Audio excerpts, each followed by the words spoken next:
اگر کسی گفت است مادری خود در نکاح می درآورد یا خواهر و اپای خود در نکاح می درآورد، چه گناه کبیره ای که کند خدا را می بخشد. نارسایی اگر در گوشت پیدا می شد، زنها را همچون حیوان استفاده می بردن و گوشت او را مردم همچون گوشت گاو و همچون گوشت گوسفند می خوردن. اگر زنی خود طلاق می داد، فرزند او این مادر را نکاح کرده می گرفت.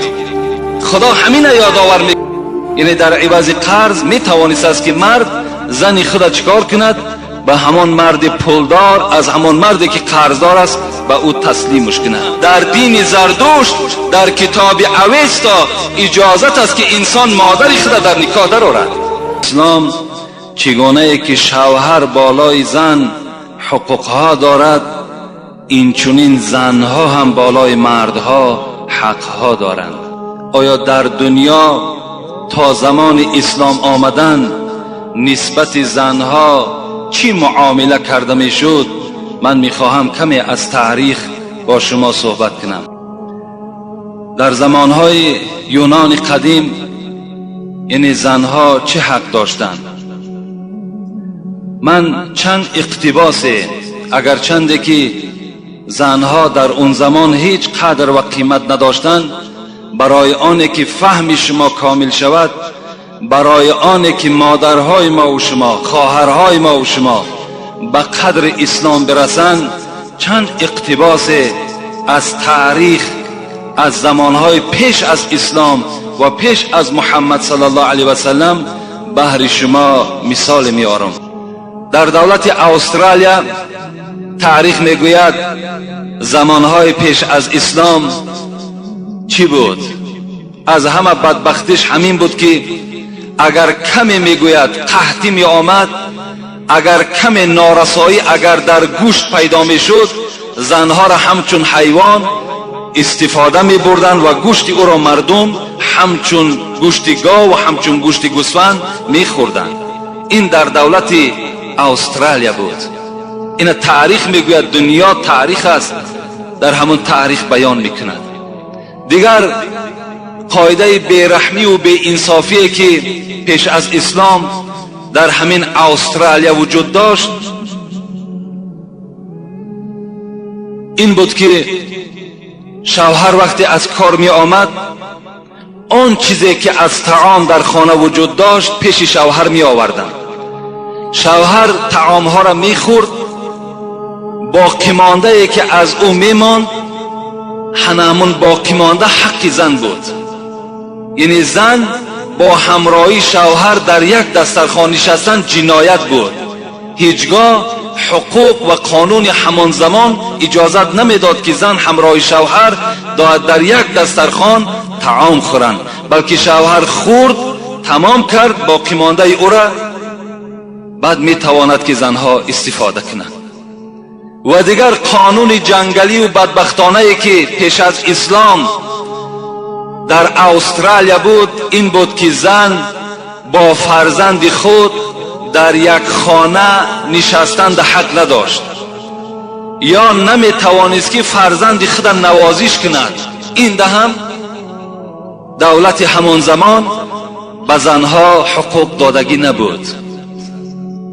در یونان میگوید وقتی که اگر زن جنایت میکرد، مثل جنایت به شوهر گپی بلند میگفت یا زن را یا شوهر را به احترامی میکرد، در حال حکومت یونان چنان قانون داشت که شوهر این حالت میتواند که مثل گاو یا گوسفند همان زن به قتل برساند.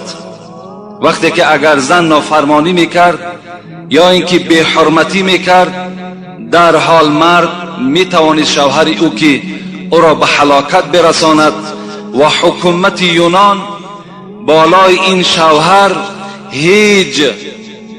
هیچ محاکمه نمیکرد و شوهر را هم به دادگاه نمیکشیدند، به محکمه نمیبردند، زیرا که شوهر این حق داشت.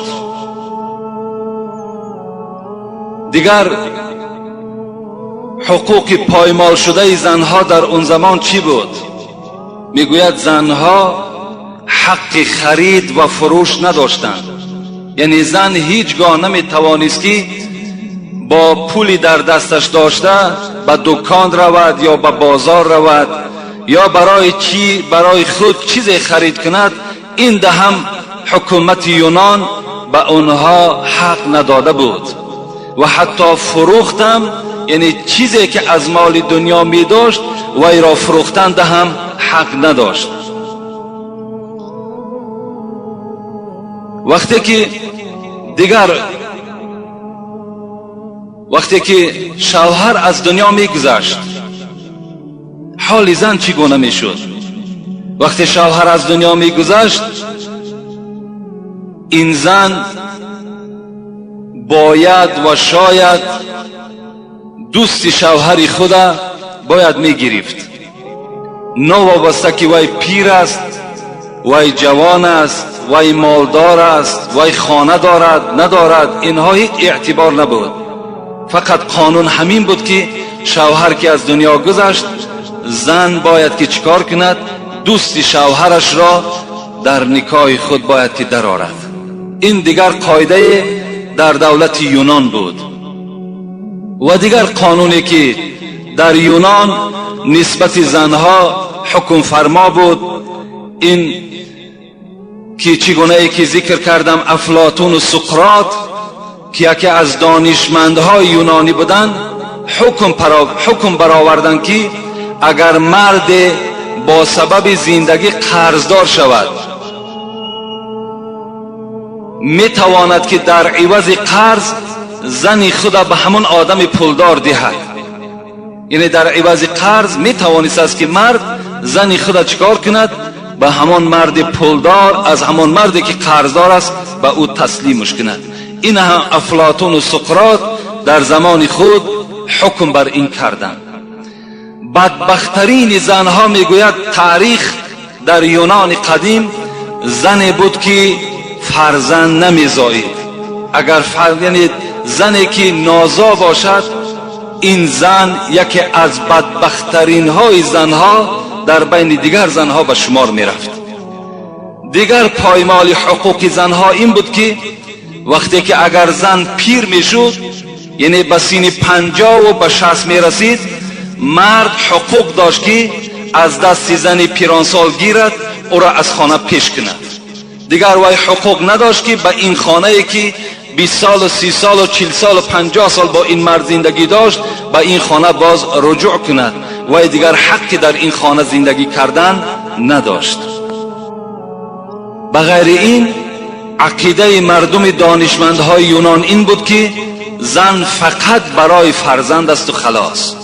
یعنی از زن فقط گرفتن همان طول است، همان فرزند است و بس، و دیگر در هیچ معامله کار نمی آید مگر فرزند او برای همون دیار و برای همون زمان عزیز بود و خلاص. خود زن دیگر هیچ قدر و قیمت نداشت. در دولت عرب، پیش از آنی که دولت عرب ها را برای شما بیان کنم میخواهم از دوره های زردشت به شما بیان کنم. زردشتی که دعوای پیغمبری دارد و یک کتاب دارد به نام اوستا. امروزها شاید که ما و شما از زبان بعضی شخصیت ها میشنویم که کتاب مقدس اوستا میگویند. آیا این کتاب مقدس اوستا تا چه اندازه مقدس است؟ من برای شما از همین دین زردشت، از همین کتاب اوستا یک اقتباس آوردم، میخواهم همونه برای شما گفته دهم.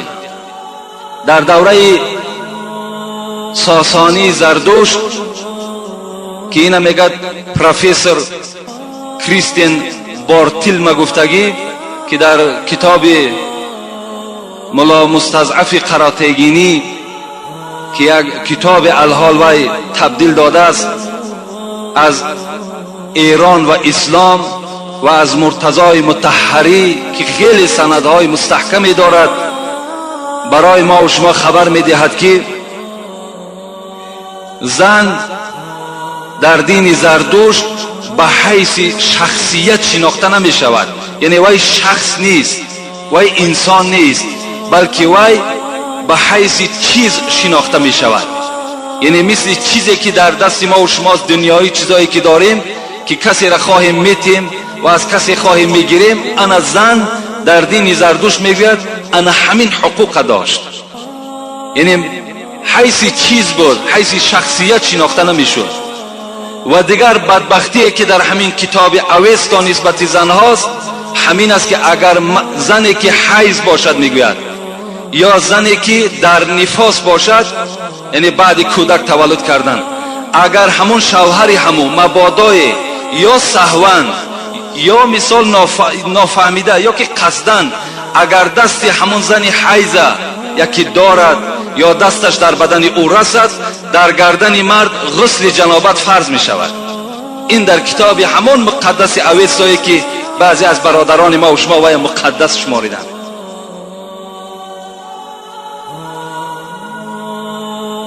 و دیگر مسئله های درشت در این دین زردوشت و در این کتاب اوستا موجود است که در کتاب اوستا آب، خاک، آتش اینها خیلی چیزهای مقدسی هستند.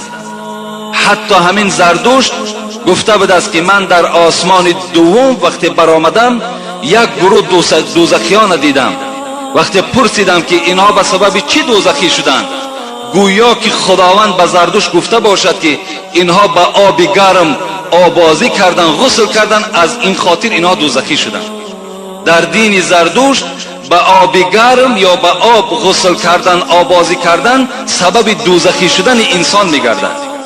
آب چیزی مقدسی هست که فقط برای خوردن و برای درختها را آب دادن استفاده بردن در کار خلاص. دیگر در هیچ در آبازی کردن فقط بول گاو، میزک گاو تازه کننده بوده است.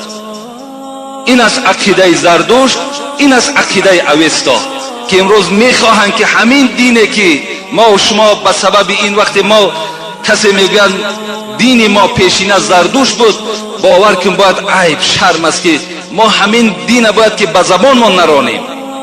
این یک عیب، یک شرمی بود که خداوند پیشینی های ما و شما را در این دین نگاه داشت. چه یک بدبختی بود. در همین دین زردوشت خدا در قرآن چی میگوید؟ میگوید ولا تنكحوا ما نكح آباؤكم إلا ما قد سلف إنه كان فاحشة ومقتا وساء سبيلا. بین خداوند میگوید ولا تنكحوا ما نكح آباؤكم.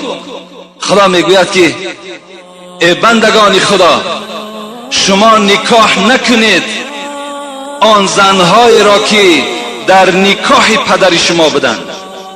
یعنی با مادرهای خود نکاح نکنید. الا ما قد سلف، مگر این که در دوره های جاهلیت خدا میگوید وقتی که اگر پدر از دنیا میگذشت یا پدر اگر زنی خود طلاق میداد، فرزند او این مادر را نکاح کرده میگرفت. خدا همین یادآور میکند ولا تنکحوا ما نکح آباؤکم من النساء. از اون زنهایی که پدرهای شما اونها را نکاح کرده گرفتن، اونها را شما دیگر حق ندارین گرفتنده. این چی کاری زشت است؟ خدا میگه این چی کاری بد است. متاسفانه در دین زردوشت در کتاب اوستا اجازت است که انسان مادر خود در نکاح درآورد. این کتاب است، در دست ماست کتاب، این هوایی نیست. حتی زردوشت گفته است اگر کسی گفته است مادری خود در نکاح می درآورد یا خواهر و اپی خود در نکاح می درآورد، چه گناه کبیره ای که کند خدا را می بخشد. این از عقیده اوستا. خدا یادآور می شود الا ما قد سلف گذشته، مگر آن گذشتگان این کار زشت برای خود روا دیدن کردند. شما ای بندگان من امروز که به نعمت اسلام مشرف شدید، این عمل را نکنید که این عمل زشت است و بد است و ناخوب است.